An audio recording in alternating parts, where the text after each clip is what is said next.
오늘은 어저께 이어서 에스라 2장을 주님께서 우리에게 주셨습니다. 하나님의 신실하심에 우리의 반응은 우리의 순종이라는 제목을 가지고 말씀을 함께 나누기 원합니다. 에스라서는 기원전 538년부터 한 100년 동안 바벨론 포로에서 돌아온 이스라엘 백성들이 돌아와서 성전을 재건하고 또 성전을 재건함으로써 또 민족의 정체성을 회복하는 그러한 영적인 부흥을 위한 기록입니다. 먼저 본문을 간단하게 요약을 하겠습니다. 1절에서 2절까지는 다시 한번 포로 귀환의 배경에 대해서 설명하고 있습니다.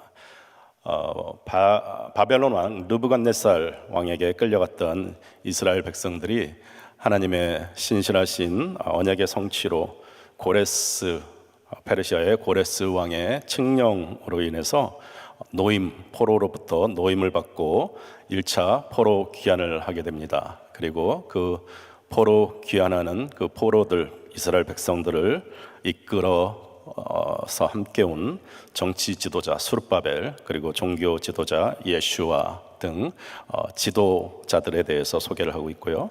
또 3절에서 35절까지는 가문별, 족장별, 지역별로 귀환자 숫자를 구체적으로 쓰고 있습니다. 또 36절에서 42절까지는 제사장들과 레위인들과 노래하는 자, 문지기들의 숫자를 또 명시하고 있고요. 43절에서 58절까지는 성전에서 봉사하던 느디님 사람들과 솔로몬의 신하의 자손들의 명단을 쭉 나열하고 있습니다. 그리고 59절에서 63절까지는 바벨론에서 한 70년을 살다 보니까 백성들도 많이 이방 바벨론 사람들과 결혼을 했을 거고요. 그래서 족보가 분명치 않는 족보가 불분명한 그런 사람들, 또 어떤 제사장들은 그 족보에서 제사장 계보에서 누락이 되어서 제사장 직분에서 제외됐다라는 그런 내용이 나옵니다. 그리고 마지막 64절에서 70절까지는 전체 통계 숫자를 다시 한번 적고 있고, 또 성전 건축을 위한 재물을 봉헌하는 그러한 것이 오늘 1절에서 70절까지의 말씀입니다. 오늘 본문은 남유다의 마지막 왕 시드기야 왕이 아주 비참하게 죽죠. 시드기야 왕 앞에서 자녀들, 그 자식들이 다 죽어가는 것을 두 눈을 뜨고 보면서, 또 시드기야 왕 자신도 두 눈이 뽑힌 채로 포로로 바벨론에 끌려가서 그곳에서 죽음을 당합니다. 그리고 많은 백성들이 바벨론의 포로로 끌려갔습니다. 모든 것이 끝난 것 같고 모든 것이 절망인 것 같았던 70년의 그 세월이 지나고 오늘 본문은 어저께 에스라 1장부터 오늘 에스라 2장에 걸쳐서 선지자 이사야가 120년 전에 고레스라는 그 정확한 그 페르시아의 임금 왕의 이름까지도 명시해 가면서 예레미야와 이사야가 예언했던 그대로 정확하게 하나님의 약속이 성취되는 그러한 장면이 오늘 에스라 2장에서도 계속 이어집니다. 오늘 제가 함께 나누고 싶은 한 구절의 말씀은 에스라 2장 1절의 말씀입니다. 우리 한번 한 목소리로 크게 합독하시겠습니다. 시작. 옛적에 바벨론 왕 느부갓네살에게 사로잡혀 바벨론으로 갔던 자의 자손 중에서 노임을 받고 예루살렘과 유다도로 돌아와 각기 본성에 이른 자. 성경에 많은 인물들이 있죠. 아브라함, 모세, 또 다윗, 또 요셉. 이 인물들의 일생을 우리가 살펴보면, 또 성경에 이들을 통해서 하나님이 함께 역사하시는 모든 그러한 하나님의 역사를 보면 공통적으로 우리가 볼 수 있는 것이 하나님이 보이지 않는 손으로 이들을 인도하시고, 모든 과정마다 고비마다 하나님께서 직접 개입하시고 결국은 모든 것을 하나님께서 이루어 가신다. 그래서 이들이 하나님이 하셨습니다라는 그러한 고백을 하지 않을 수 없는 그러한 과정들을 봅니다. 비단 성경의 하나님 나라의 역사뿐만이 아니라 오늘날을 살아가는 우리들에게도 선교지에서나 또 우리들의 삶 가운데서도 모든 것이 하나님의 은혜입니다. 모든 것이 하나님께서 하셨습니다라는 고백을 할 수밖에 없는데요. 이런 하나님의 신실하신 언약의 성취, 하나님의 나라를 이루어 가시려는 그 하나님의 역사 가운데, 하나님의 신실하심 가운데, 그러면 우리들의 자세는, 우리들이 할 수 있는 역할은 어떤 것인가 한번 돌아보기 원합니다. 그 첫 번째로 하나님의 신실하심에 우리의 반응은 순종으로 나타나야 합니다. 본문 에스라 2장 1절에서 70절까지의 오늘 긴 본문 가운데 아주 지루할리만큼 긴 이름들과 또 숫자들이 반복해서 나옵니다. 근데 이 길고 지루한 것 같이 느껴지는 이 본문의 말씀들이 사실은 하나님께서 가장 기뻐하시는 하나님의 나라에 참여한, 순종한 그 자손들, 그 사람들의 명예의 전당이에요. 하나님은 하나님 나라에 참여한 그 순종한 그 한 사람 한 사람, 그 자손 가문의 백성들의 이름을 기억하시고 회복의 역사 속에 그 이름을 기록하고 있습니다. 저는 이 길고 지루한 1절에서 70절까지의 본문의 그 명단 중에서 하나님이 얼마나 기뻐하시고 이들을 자랑스러워 하시는지, 하나님의 순종의 자녀들에 대한 자랑이 보입니다. 손주 자랑은 돈 내고 해야 된다고 그런 얘기를 들었어요. 아무리 손주들이 많아도, 아무리 자녀들이 많아도 할아버지는, 할머니는, 또 부모님은 그 자녀들에 대해서, 손주들에 대해서 한없이 끝없이 10명이 되어도 12명이 되어도 그렇게 자랑을 하십니다. 저는 이 기다란 명단에서 하나님의 나라를 그 길었던 70년의 바벨론의 포로 생활에서 다시 돌아오는데, 근데 여러분 에스겔이나 또 에스라나 스룹바벨 같은 이러한 사람들은 바벨론에서 태어난 사람들이에요. 바벨론의 70년의 지금 포로 생활에 그곳에서 바벨론 2세, 3세들입니다. 그곳에서 벌써 다 자리를 잡고 다 정착하고 아마 부모님의 세대들은 다 잊어버렸을지도 몰라요. 근데 그리고 그들은 그곳에서 비참하게 어렵게 살던 사람이 아니고 다들 정말 자리를 잡고 정착하고 성공한 그런 사람들이었습니다.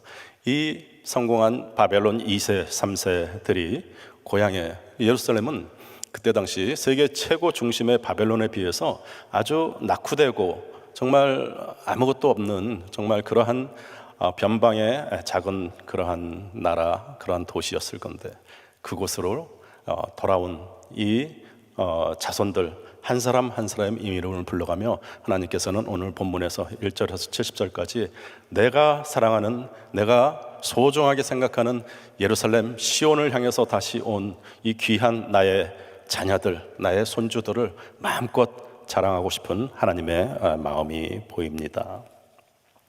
이러한 자녀들의 이름, 또 이 자손들의 이름, 하나님이 자랑하는 이 명단들이 우리 사랑하는 귀한 우리 성도님들, 또 성도님들의 자녀손들, 이렇게 믿음의 명문가의 이름이 하나님의 생명책에 기록되기를 축원합니다. 이사야서 43장 1절에는 이렇게 적고 있습니다. 내가 너를 지명하여 불렀나니 너는 내 것이라.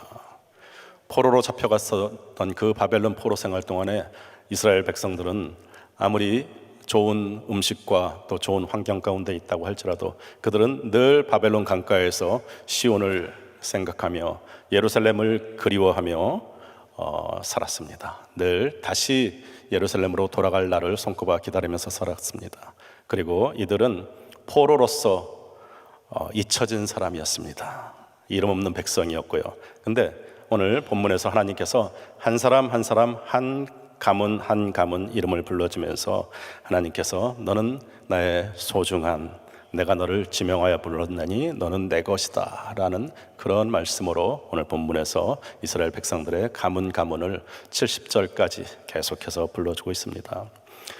때로는 우리가 신앙생활을 하면서 또 사역을 하면서 아무도 알아주는 것 같지 않고 하나님도 나를 모르는 것 같고 잊혀진 것 같고 그냥 이곳에서 포로 생활하는 것처럼 우리의 마음이 또 우리의 이름이 하나님도 잊어버리셨나 할 때가 있습니다.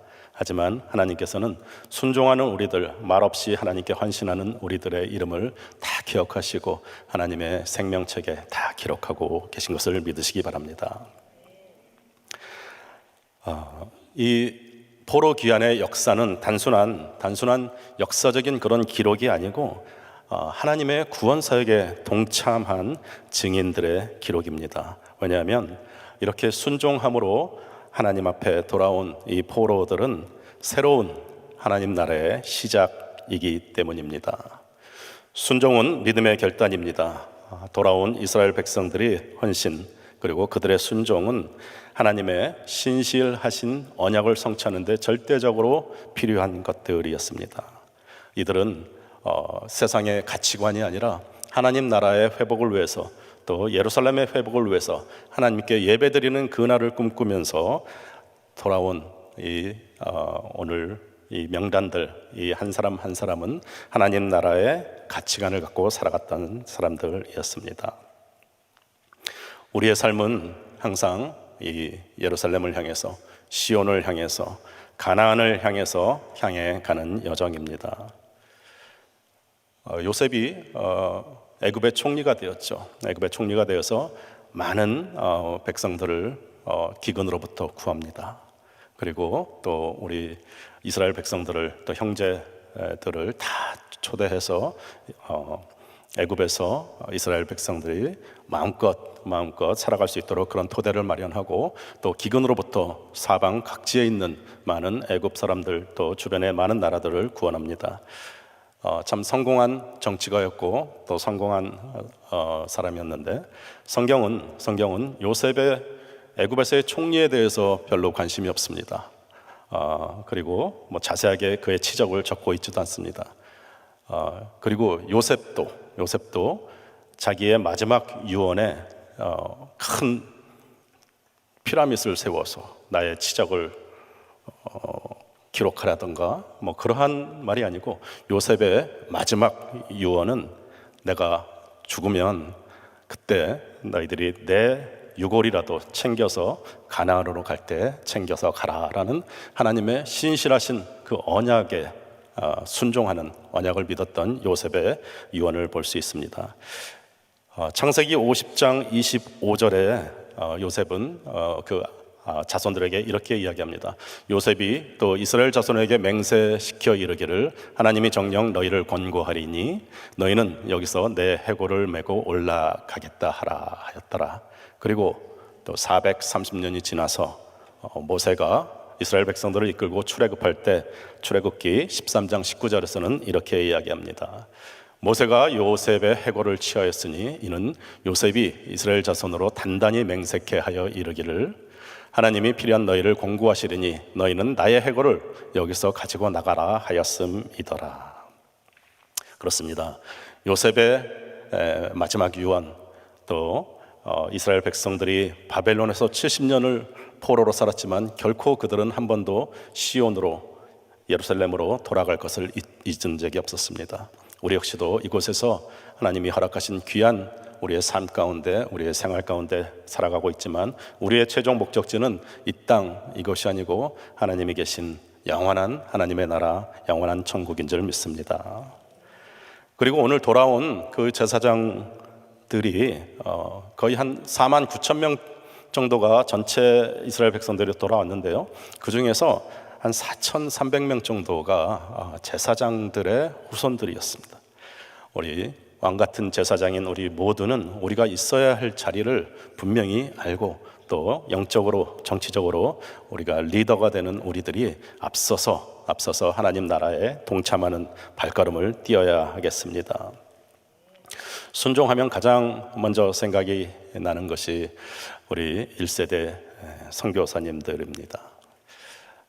선교사님들을 가까이서 모시면서 참 궁금했어요.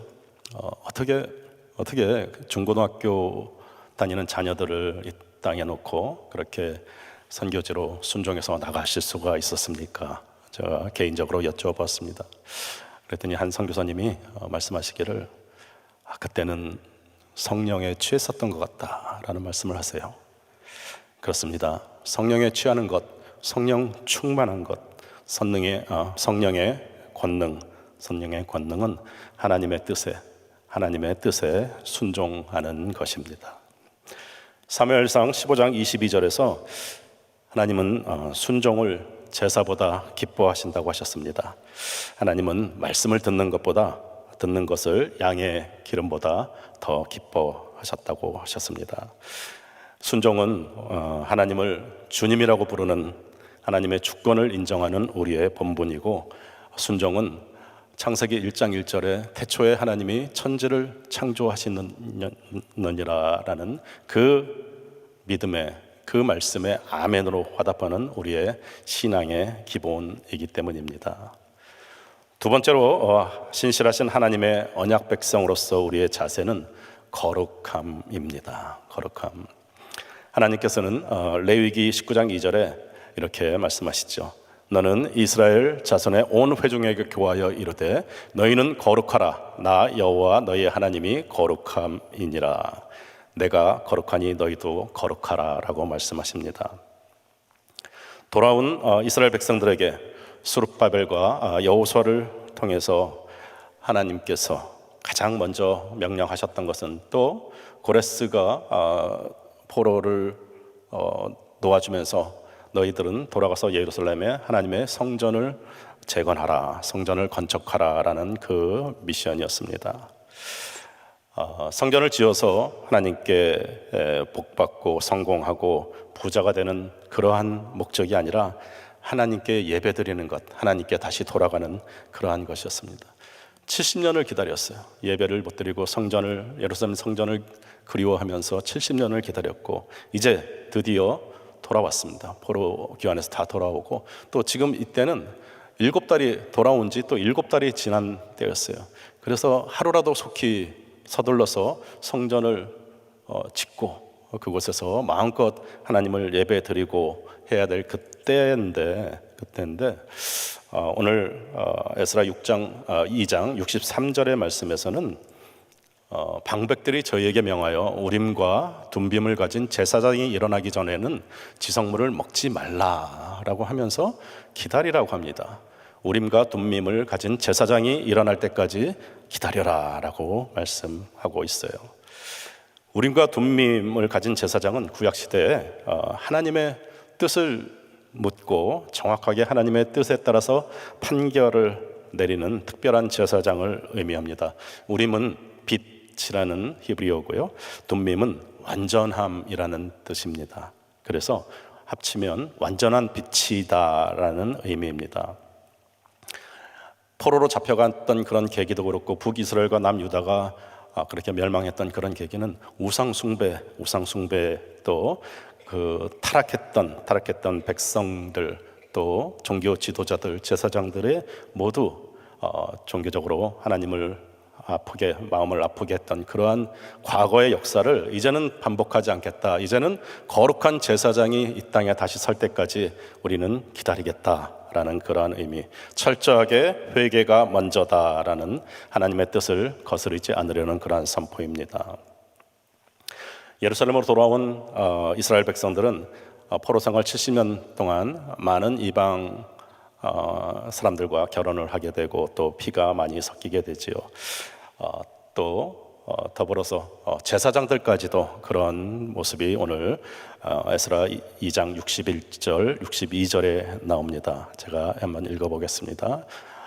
61절 말씀에 제사장 중에도 하바야 자손과 학고스 자손과 바르실레 자손이니, 바르실레는 길르앗 사람 바르실레의 딸 중에서 하나로 아내를 삼고 바르실레의 이름으로 이름한 자라. 그리고 62절에는 이 사람들의 보계 중에서 자기 이름을 찾아도 얻지 못한 거로 저희를 부정하게 여겨서 제사장의 직분을 행치 못하게 하고, 이 바르실레라는 사람은 다윗 왕이 압살롬을 피해서 도망하던 그때 다윗을 도와서 다윗을 숨겨주고 다윗을 지원하고 다윗과 함께 나섰던 굉장히 용맹한 용사였는데, 이 가문이 아주 대단한 가문이에요. 아주 사회에 이스라엘 백성 중에서 아주 유력한 가문이고 또 부유한 가문이고, 가난하고 힘든 제사장의 사명을 내려놓고 이 바르실레 가문의 딸과 결혼해서 아예 자기의 호적까지도 바르실레 가문에 옮긴 제사장들을 이야기하는 것입니다.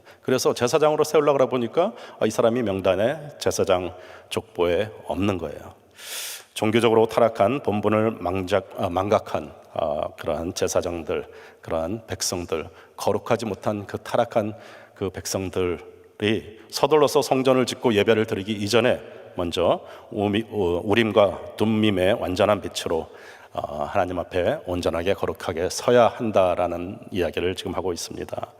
거룩하라라는 그 히브리어는 카토시라는 말인데, 이 히브리어 단어는 오직 하나님께만 쓰이는 단어입니다. 혹은 하나님이 우리에게 명령할 때 너희는 거룩하라라고 명령할 때 카토시라는 단어를 씁니다. 오늘 우림과 둠밈의 제사장이 나타날 때까지 지성물에 먹지 말라고 할 때 그 지성물은 하나님의 지성소, 히브리어로는 카토시 하코다심이라고 하는데, 똑같은 말을 두 번 반복합니다. 두 번 다 카토시도 그렇고 하코다심도 그렇고 거룩하고 거룩한, 아주 가장 거룩한 최상급의 장소, 최상급의 물건을 지성물이라고 하는데요. 우리 스스로는 이렇게 거룩해질 수 없는 그러한 존재들입니다. 죄 때문에 거룩해질 수 있는 우리의 본 모습은, 영원히 죽을 수밖에 없는 우리들의 모습은 우림과 둠밈을 가진 제사장, 즉 예수 그리스도가 이 땅에 오셔서 그 가장 거룩하고 거룩한 보혈의 피 십자가를 의지할 때만 우리들이 지성소에 들어갈 수 있는 것입니다. 그래서 요한복음 2장 19절에서는 예수님께서 저 성전을 헐라 내가 사흘 만에 다시 일으키리라 말씀하신 그 의미도, 이제는 우리가 성전에 가서 제사를 드림으로써 죄사함을 받는 것이 아니고 우림과 둠밈을 가진 제사장 예수 그리스도의 보혈의 피 그 십자가를 의지할 때 우리가 죄사함을 받고 주님 앞에 의롭다 칭함을 받고 다시 거룩해지고 깨끗해져서 영원한 하나님의 나라, 하나님과 이제 관계를 회복하고 다시 하나님께 나아갈 수 있는 그러한 우리의 모습, 그러한 우리의 우림과 둠밈을 가진 가장 최고의 거룩한 지성물을 가질 수 있는 분, 예수 그리스도입니다. 그분만이 우리의 생명이시고 그분만이 우리의 영원한 지성소로 나갈 수 있는 그러한 십자가 보혈의 은혜입니다. 이스라엘 자손들이 시온을 찾을 수 있었던 것은 아브라함과의 언약을 기필코 이루어 나가시겠다 하는 하나님의 신실하심 때문입니다. 남유다 북이스라엘이 망한 그 솔로몬에서 시디게까지 거의 500년에 걸쳐서 거의 40명 정도 38명의 왕들의 계속된 그런 실패를 우리는 보았습니다. 그럼에도 불구하고 오늘 우리 귀한 우리 각 이스라엘 백성들의 그 자손들이, 그 자녀들이, 영어 성경에는 children's of 누구누구, children's of 바다야, 이런 식으로 계속해서 나오고 있어요. 그 자손들이 다시 예루살렘으로 돌아가야 된다라는 그 열정을 갖고 다시 돌아왔던 그들의 마음, 이스라엘 백성들의 마음은 이제 우리가 다시 시작하는 종교 개혁은 예전과 다를 거야 라는 그러한 열정, 또 바벨론 포로 귀환 2세 3세들에 대한 그러한 기대 때문이 아니라 하나님의 신실하심 때문입니다. 하나님은 결코 우리를 포기하지 않으시고 하나님은 결코 우리를 포로 가운데, 죄악 가운데, 세상 가운데 놔두시지 않으셨고, 그 신실하신 아브라함에게 하셨던 그 언약을 기필코 이루어 나가시겠다는 하나님의 그 신실하심 때문에 우리는 다시 일어날 수 있고 우리는 다시 돌아갈 수 있는 것입니다. 어쩌면 우리의 삶도 세상에서 날마다 거룩해지고 싶고 날마다 기도하며 하나님의 말씀을 구하고 하나님을 따라가고 싶지만 또 죄 가운데 넘어지고 또 연약함에 주님 앞에 또 엎드릴 수밖에 없는 우리의 연약함 가운데도 우리가 포기할 수 없고 우리가 다시 예배의 자리에 나올 수 있는 것은 우리를 반드시 기필코 하나님의 나라에 끝까지 인도하시려는 하나님의 그 언약의 성취에 신실하심 때문입니다. 우리의 예배가 진실하고 거룩된 거룩한 그런 예배가 되기를 소망합니다. 그래서 우리는 우림과 둠밈 완전한 빛을 가지신 예수 그리스도의 그 사랑, 예수 그리스도만 의지하며 우리의 사명은 거룩함으로 주님께 예비하며 순종함으로 하나님의 나라에 동참하는 것입니다. 이러한 순종과 거룩한 예배의 감격이 사랑하는 귀한 우리 성도님들 또 그 가정에 또 그 자녀들에게 늘 충만하게 부어주시기를 주님의 이름으로 축원합니다. 기도하겠습니다. 참 좋으신 아버지 하나님 감사합니다. 그렇습니다. 하나님께서는 한 번도 우리를 포기하신 적이 없고 한 번도 하나님의 나라를 이루어 가시려는 아브라함과의 언약을 한 번도 멈추신 적이 없습니다. 모든 것이 끝난 것 같은 포로 생활 70년 그 신실함 가운데 하나님께서는 그 고레스를 마음을 감동시키시고 또 다시 돌아오게 하시어서 하나님의 역사를 이어나가십니다. 우리의 삶 가운데 하나님의 신실하심 가운데 우리는 순종함으로 또 거룩함으로 주님께 나아가길 원합니다. 저희의 예배가 거룩해지고 더욱더 주님 앞에 나가는 귀한 드려지는 살아있는 예배가 될 수 있도록 축복하여 주시옵소서. 감사하며 예수님 이름으로 기도합니다. 아멘.